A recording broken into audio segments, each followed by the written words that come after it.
ертеде әлемге айдаһар жылан болыпты. Патшаға барлық жан-жануарлар, жәндіктер би билеп, өнер көрсетіп, көңілін күнде көтереді екен.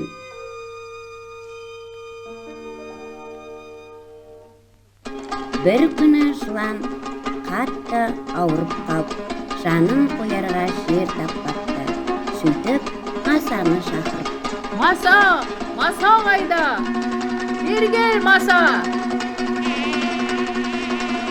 Не болды, патша?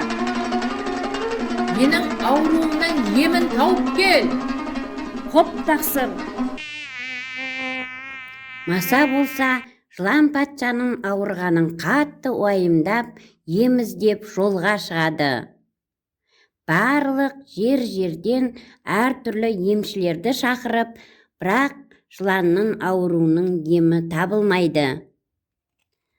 Жылан еттен арылды, тынысы әбден тарылды. Масада сасып сабылды, не істерін білмей аһ ұрды.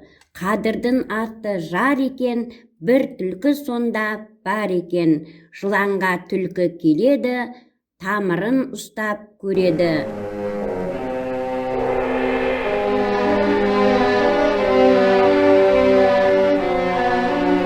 Тәтті қан іздеп тапсаңыз, жазылар деді патшамыз.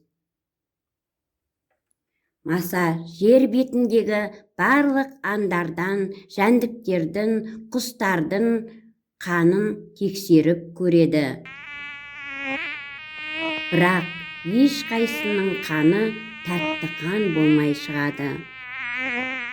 Сөйтіп, Маса енді адамның қанын тексеріп көрмекші болып, есікте ұйықтап жатқан сәбиге қарай ұшып келеді.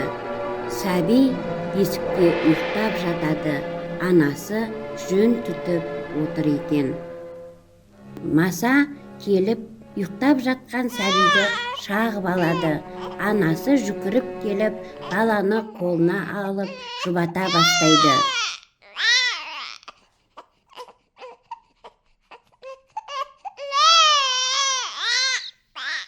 Қарлығаш сол үйдің шатырына ұя салған екен. Қарлығаш Масаның баланың шаққанын көре сала, Масаны қуа жөнеледі.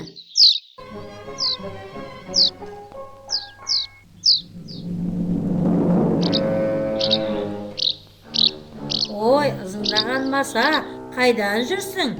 Не істеп жүрсің?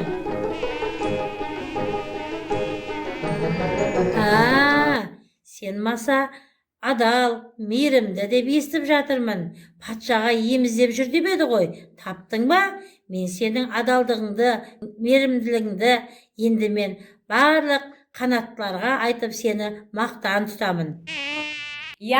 Мен патшаға адамның қанын таптым. Менің тілімде алтын мөр бар. Қандай мөр екен? Қане көрсетші. Қарлығаштың мақтағанына масайраған Маса тілінде мөрді көрсетпекші болып аузын ашады. Сол кезде қарлығаш шап беріп Масаның тілін жұлып алады. Тілімен айырылған Маса сөйлей алмай, ызыңдаған күйі жыланға қарай ұша жөнеледі. Жыланға келіп, ызыңдаған Маса бірдеңе айтқысы келіп, ыз деп сар қағады.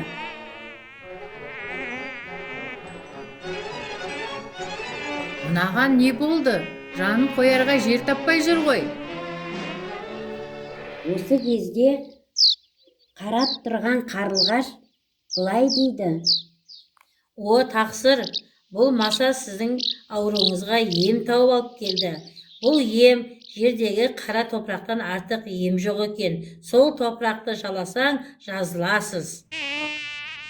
Тілі сөйлеуге жарамаса да, құлағы саумаса, оны естігенде жаны шығып кете жаздайды.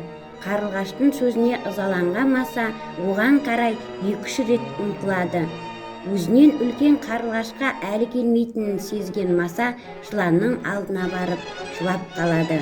Масаның бұл күйін көрген жылан: Мынаның тіліне бір пәле қылған сен екенсің ғой, қарлығаш. Бері кел. Қарлығаш ұшып жыланға қарай келген кезде жылан ұша жөнелген қарлығаштың құйрығына тістеп үлгереді. Қарлығаштың құйрығы осыдан кейін екі айыр болып бөлініп қалған деседі.